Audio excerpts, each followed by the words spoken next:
Представьте себе место в пустыне Невада, официально окутанное тайной, но известное во всем мире как Зона 51.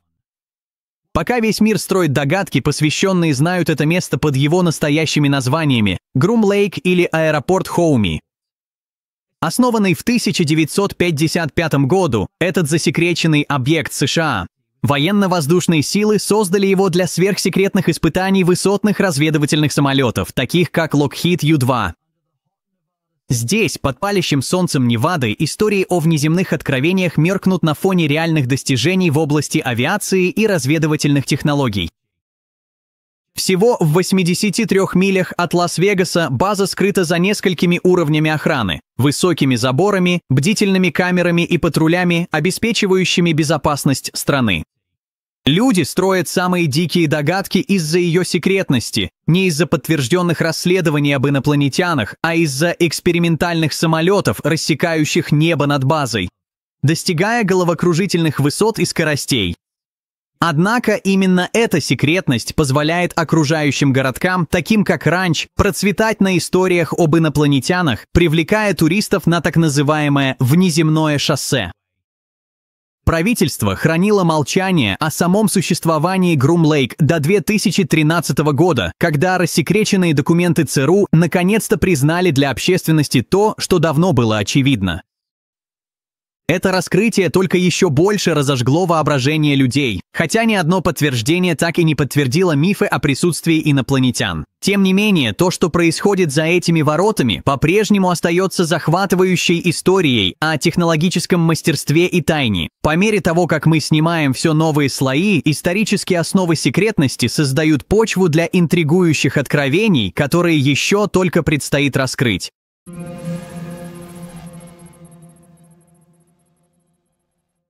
Спрятанная в просторах пустыни Невада, Зона 51 появилась в конце 1950-х, начале 1960-х годов, как важнейший элемент холодной войны. Это было не просто военное подразделение, а передовая лаборатория, посвященная изучению и освоению вражеских технологий, особенно советского происхождения.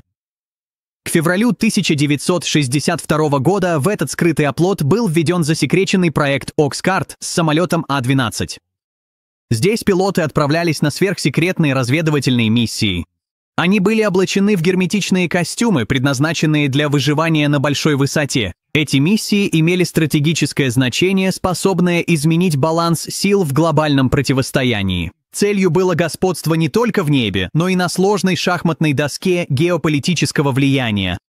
Прошли десятилетия, прежде чем существование Зоны 51 было официально признано, а более точная передача контроля от ЦРУ к ВВС США произошла в конце 1970-х годов. Мифы возникли не из-за встреч с пришельцами, а из-за плотного покрова секретности, окутывавшего такие действия, как испытание захваченных советских самолетов МиГ и зарождение технологий стелс. С годами множество псевдонимов, включая Paradise Ranch, Dreamland и Watertown, подчеркивали внутреннюю культуру секретности. Эти слои зашифрованных названий усиливали ее загадочность, заставляя многих гадать о ее истинной природе. Ходят шепотом слухи о крушении советского Су-27 в 2017 году, но подробности по-прежнему тщательно скрываются. С каждым новым поворотом прошлое Зоны 51 – это богатое полотно интриг и инноваций. Продвигаясь дальше, тени секретности намекают на нераскрытые участия, которые добавляют новый поворот в эту все более запутанную загадку. Что же скрывается в самом сердце этой головоломки, сокрытое, но манящее своей близостью к разгадке? Оставайтесь заинтригованными, ведь мы все ближе к раскрытию этих скрытых союзов.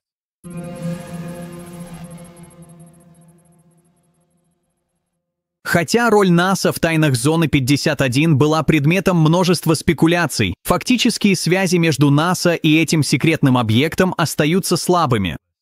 Исторически Зона 51 была военным объектом, находящимся главным образом под контролем ВВС США и Центрального разведывательного управления.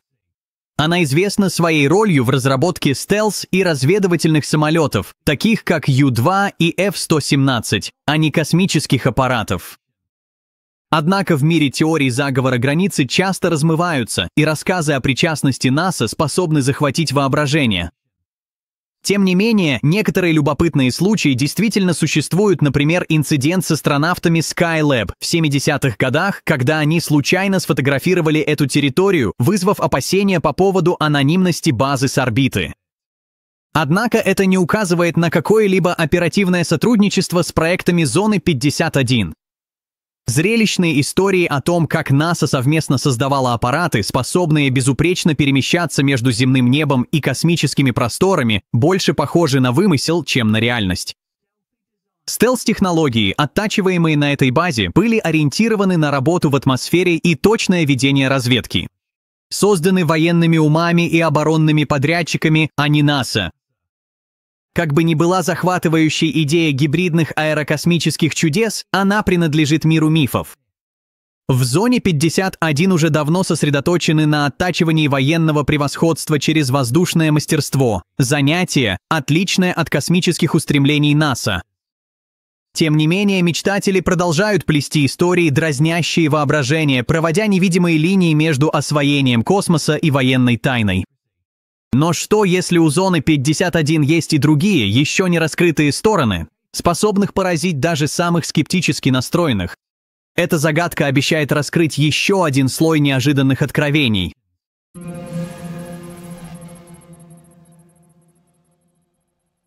Спрятанная в пустыне Невады, она давно стала магнитом для теорий об инопланетянах, несмотря на отсутствие убедительных доказательств. Привлекательность базы проистекает из ее окутанных тайной операцией и постоянных слухов о внеземных загадках. Среди самых обсуждаемых историй – рассказ Боба Лазара, который утверждал, что работал на секретном объекте С-4 рядом с Зоной 51, где якобы наблюдал испытания инопланетных кораблей. Однако эти заявления воспринимаются с недоверием из-за отсутствия документальных подтверждений и несостыковок в биографии Лазара. История об элементе 115 не менее интригующая. Хотя Лазар утверждал, что это инопланетное топливо, этот элемент, известный как московий, крайне нестабилен и непригоден для практического использования. Он был официально добавлен в периодическую таблицу учеными и остается далеким от чудесного вещества, о котором говорят энтузиасты. Спекулятивные связи между стелс-технологиями Зоны 51 и внеземным происхождением захватили воображение общественности. Однако эти инновации, такие как стелс-бомбардировщик B-2 Spirit, основаны на земной изобретательности, разработаны компаниями вроде Lockheed Martin с использованием передовых, но земных технологий.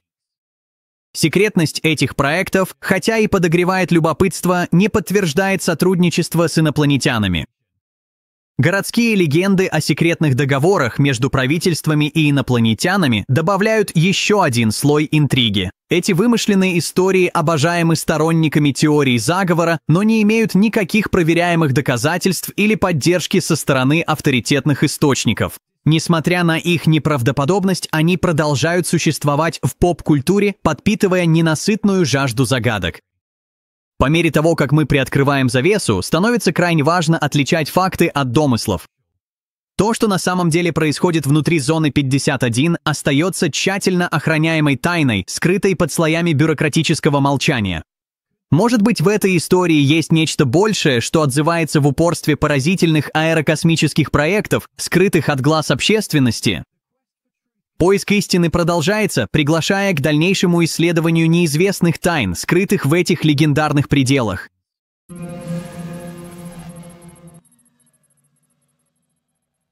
Глубоко в отдаленной пустыне Невады находится место, окутанное тайной и домыслами – Зона 51. Официально это территория ВВС США. Это внушительное место для испытаний расположено рядом с озером Грум и является частью обширного военного комплекса, включающего знаменитый испытательный полигон Невады для ядерных испытаний. Основанная в 1955 году по указанию президента Дуайта Эйзенхауэра, Зона 51 была создана для реализации амбиций ЦРУ в области высокотехнологичного шпионажа. В первую очередь, через разработку разведывательного самолета Ю-2. С годами эта секретная база стала ключевой в развитии авиационных технологий. Среди примечательных разработок самолет А-12 в рамках проекта Oxcart и, пожалуй, наиболее известный F-117 Nighthawk, первый в мире серийный стелс-самолет. Эти достижения закрепили за зоной 51 репутацию колыбели передовой авиации. Истинные истории инноваций воплощены в скрытных очертаниях проектов Tacit Blue и Have Blue, в которых использовались изогнутые поверхности, повлиявшие на последующие разработки, такие как бомбардировщик Би-2. Эти реальные достижения в области стелс-технологий подчеркивают историческую роль Зоны 51 как рассадника воздушного превосходства, хорошо задокументированного и не имеющего ничего общего с мифами об инопланетянах. Хотя вокруг этого объекта ходят слухи о революционных системах движения и секретных источниках энергии, они в основном остаются на уровне домыслов. Подобные рассказы, подпитываемые такими личностями, как Роберт Лазар в конце 1980-х, часто искажают подтвержденные научные достижения этого места. Его истории об инопланетных технологиях в значительной степени опровергнуты и резко контрастируют с реальными инженерными шедеврами, созданными здесь. Волнение перед неизвестным сохраняется в основном потому, что Зона 51 по-прежнему окутана тайной, а ее деятельность скрыта от общественного внимания. Тем не менее, среди теней исторический нарратив о скрытности и наблюдении занимает главенствующее положение, предлагая захватывающий взгляд на мир, где изобретательность пересекается с загадкой. И то, как эти проверенные инновации продолжают влиять на современные технологии, это история, которая все еще развивается.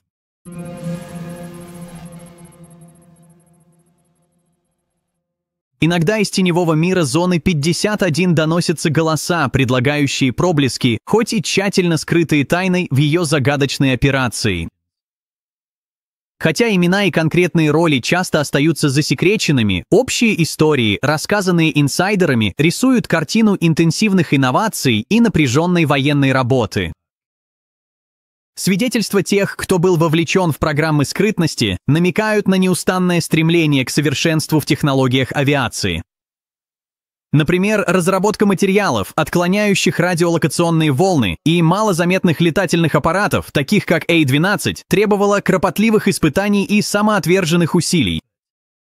Эти истории отражают огромный масштаб ресурсов и экспертизы, собранных для поддержания господства в воздухе. Вышедшие в отставку сотрудники ВВС вспоминают о технической строгости испытательных полетов на экспериментальных самолетах, созданных для уклонения от обнаружения противником. Хотя точные детали скрыты под соглашениями о конфиденциальности, инсайдеры описывают восторг и сложность этих миссий. Каждый полет становился шагом вперед в развитии малозаметности самолетов. Успех измерялся точностью, а не высотой. Вокруг объекта продолжают циркулировать слухи, подпитываемые рассказами о неопознанных летающих объектах и загадочных ночных операциях.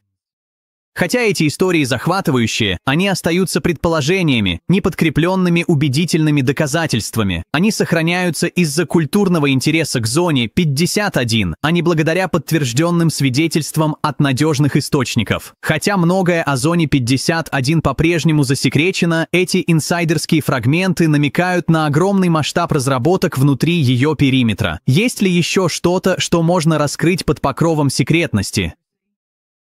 Эта загадка продолжает разворачиваться, заставляя нас задуматься, что еще может скрываться за завесой известной истории.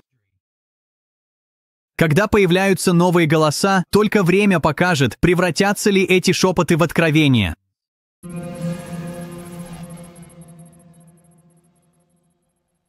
4 июля 1947 года в самом сердце Нью-Мексико фермер Уильям МакБразел наткнулся на разбросанные обломки на своей земле возле Розуэлла. Обломки, которые вскоре разожгли воображение всего мира. Всего через несколько дней, 8 июля, местная газета вышла с заголовком о том, что военно-воздушные силы армии Соединенных Штатов Америки захватили летающий диск, что вызвало настоящий ажиотаж в СМИ. Однако эйфория длилась недолго. Военные быстро опровергли это заявление, пояснив, что найденные ими обломки были всего лишь остатками метеозонда, связанного с секретным проектом «Могул». Проект «Могул» был нацелен на обнаружение советских ядерных взрывов с помощью высотных аэростатов, а не межзвездных космических кораблей. Однако резкая смена версий со стороны военных в сочетании с секретностью, окутывавшей проект, привела к широкому недоверию и стала катализатором появления теорий заговора о НЛО. Одна из самых известных теорий утверждает, что обломки из Розуэлла, а возможно и тело пришельцев, были тайно перевезены в зону 51 в Неваде, идея, которая гораздо больше основана на вымысле, чем на фактах. Зона 51, созданная позже, в 1955 году, стала площадкой для испытаний новейших летательных аппаратов и шпионской деятельности, а не местом для вскрытия инопланетян. Ключевые фигуры, такие как майор Джесси Марсел, участвовавший в сборе обломков, и полковник Уильям Бланшер, командир базы в Розуэлле, сыграли важнейшие роли в разворачивающейся драме. Это добавило новые слои к легенде о Розуэлле.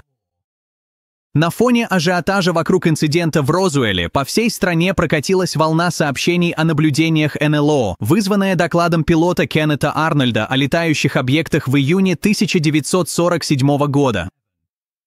Этот более широкий контекст наблюдений усилил общественный интерес, прочно закрепив Розуэлл в массовом сознании.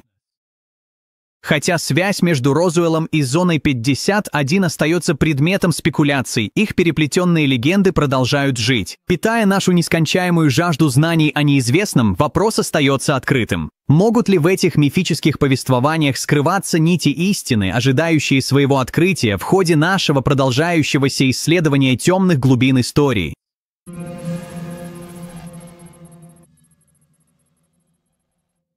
В южной части Невады расположена строго засекреченная военная база, известная как Зона 51, официально обозначенная ВВС США как Грум-Лейк. Хотя ее окутывает множество тайн, репутация Зоны 51 как колыбели передовых авиационных технологий основана на захватывающей реальности. Самолеты-шпионы Ю-2 и А-12 Окскарт, оба пионеры в области скрытности и передовой разведки, испытывались здесь и часто принимались за НЛО из-за своих необычных конструкций и способностей к полетам на большой высоте. Рассказы о летающих тарелках, мелькающих в небе, скорее всего, берут начало в этих сверхсекретных испытаниях. Сообщения о быстро движущихся объектах дискообразной формы часто связывают с инновационными конструкциями таких самолетов, как А-12, которые могли казаться неземными для непосвященного наблюдателя. Описание светящихся загадочных огней, беззвучно парящих в воздухе, возможно, на самом деле были этими летательными аппаратами, выполняющими экспериментальные маневры, что лишь подогревало воображение очевидцев и подпитывало фольклор о НЛО, окутывающий базу. В конце 80-х Боб Лазар вызвал общественный ажиотаж, заявив, что работал над обратной разработкой инопланетных технологий на объекте рядом с Зоной 51. Тем не менее, его рассказы в основном были опровергнуты, так как им не хватает подтверждающих доказательств от авторитетных источников, и их часто критикуют как спекулятивную фантастику, а не факты. Хотя признание правительства в 2013 году подтвердило существование Зоны 51, она по-прежнему остается испытательным полигоном для передовых летательных аппаратов, а не местом изучения пришельцев, как утверждают многие мифы. Шепот о легкой, почти невесомой инопланетной технологии, хотя и манит, соперничает с настоящими инженерными достижениями, происходящими в этом загадочном месте. Пока интерес к Зоне 51 не утихает, граница между реальностью и домыслами размывается, побуждая нас заглянуть за завесу таинственности и исследовать чудеса, прочно связанные с Землей. Будь то миф или правда, загадка остается, приглашая нас ставить под вопрос границы тайных инноваций.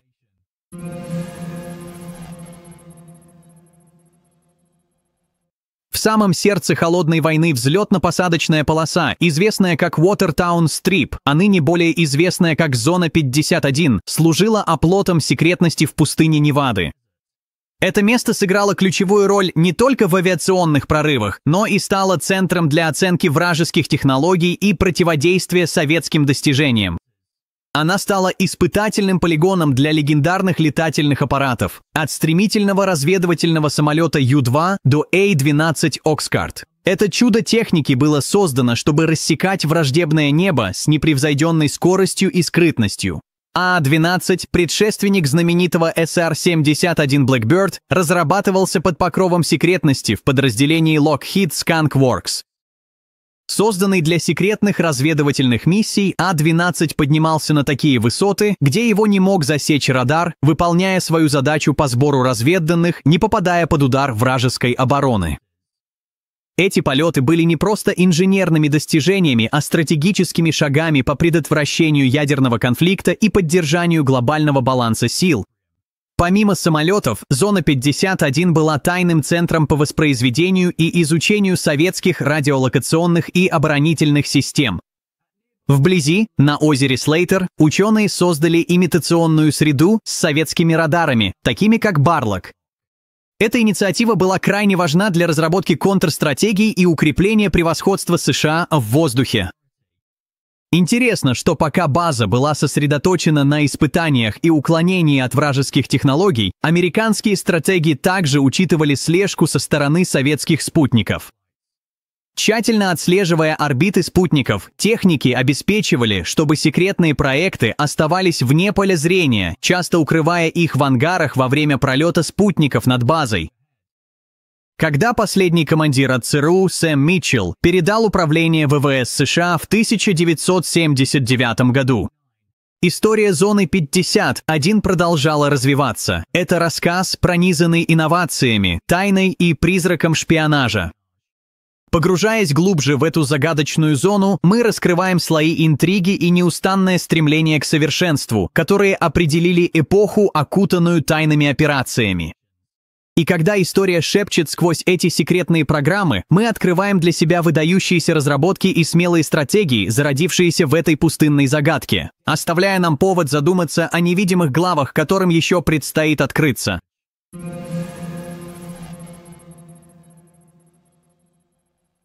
Недавние разоблачения о Зоне 51 проливают свет на наследие базы, связанное с инновациями и секретностью, главным образом благодаря документам, рассекреченным в период с 2010 по 2013 год.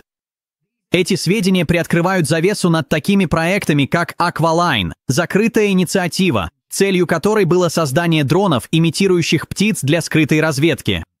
Хотя этот проект просуществовал недолго, он стал значительным шагом в объединении технологий и природы в целях шпионажа. Эти документы подчеркивают ключевую роль Зоны 51 в испытаниях технологий скрытности и разведки. К подтвержденным достижениям относится легендарный бомбардировщик F-170 Nighthawk, отличающийся угловатым дизайном и способностью уклоняться от радаров, а также RQ-170 – дрон, окутанный ореолом тайны благодаря своим возможностям скрытности. Такие проекты разрабатывались в условиях, где секретность была превыше всего, чтобы защитить интересы США от противников в годы Холодной войны. Хотя рассказы о связях искусственного интеллекта с Зоной 51 остаются спекулятивными и не подтверждены официальными источниками, эта идея продолжает будоражить воображение. Несомненно одно – самоотверженность бесчисленных безымянных инженеров, пилотов и технического персонала, чьи усилия продвигали эти новаторские начинания вперед. Их неустанная работа, проводимая под покровом секретности, стала основой этих выдающихся достижений в авиации. Официально известная как аэропорт Хоуми или Грум-Лейк, Зона 51 была приобретена ЦРУ и ВВС США. В 1955 году она служила оплотом для разработки разведывательного самолета Ю-2. Эта эпоха была отмечена неустанным стремлением к господству в небе, движимым инновациями, которые до сих пор влияют на военные стратегии. Хотя публикации последнего десятилетия расширяют наше понимание холодной войны, скрытой в пределах Зоны 51, они также ставят интересные вопросы о более широких последствиях для национальной безопасности и будущих технологических рубежей. Погружаясь в эти откровения, мы вновь осознаем сложный танец между секретностью и открытиями. Все это намекает на горизонты, которые еще предстоит раскрыть. Что будет дальше в этой саге, остается заманчивой загадкой.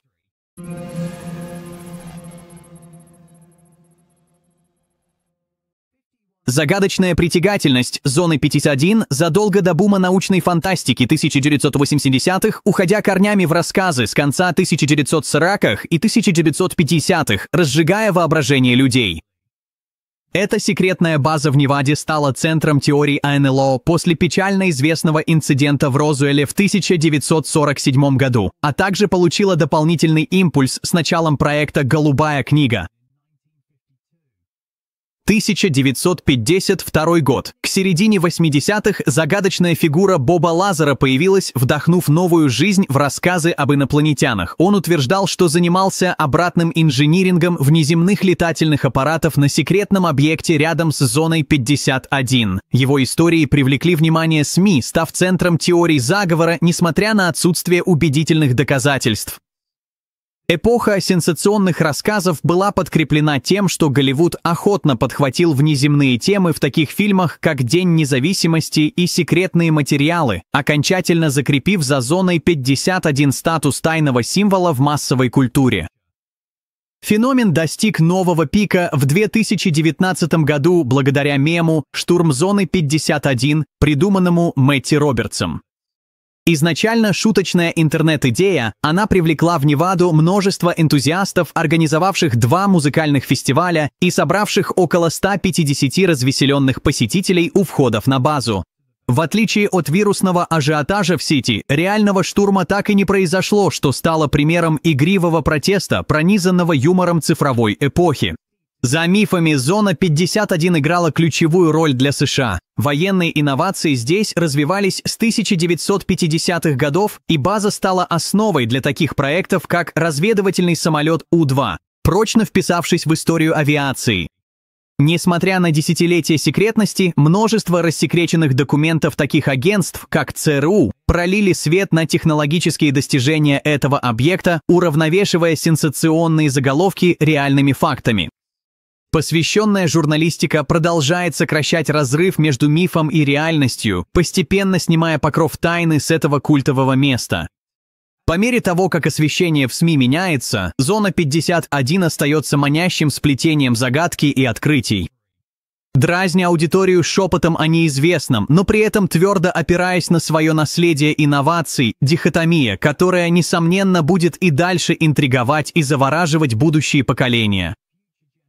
Есть ли в этой истории нечто большее, что до сих пор ускользает даже от самого проницательного исследователя, ожидая своего часа, чтобы выйти из тени?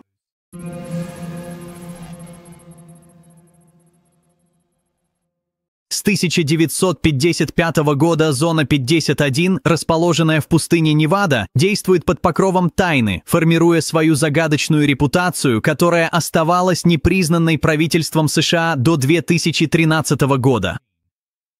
Именно в этом году рассекреченные документы ЦРУ наконец приоткрыли завесу над ключевой ролью базы в таких проектах, как Ю-2 и Окскарт.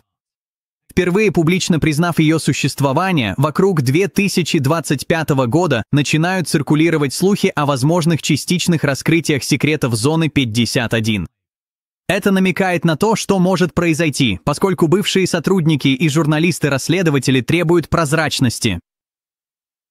Эти прогнозы, хотя и вызывают восторг у многих, напоминают нам, что официальных подтверждений все еще ждут, а значит, детали того, что произойдет, остаются в лучшем случае предположениями. Бурное развитие спутниковых снимков и цифровых технологий неоспоримо усилило общественное внимание, позволяя увидеть отдельные фрагменты этого уединенного военного объекта с высоты.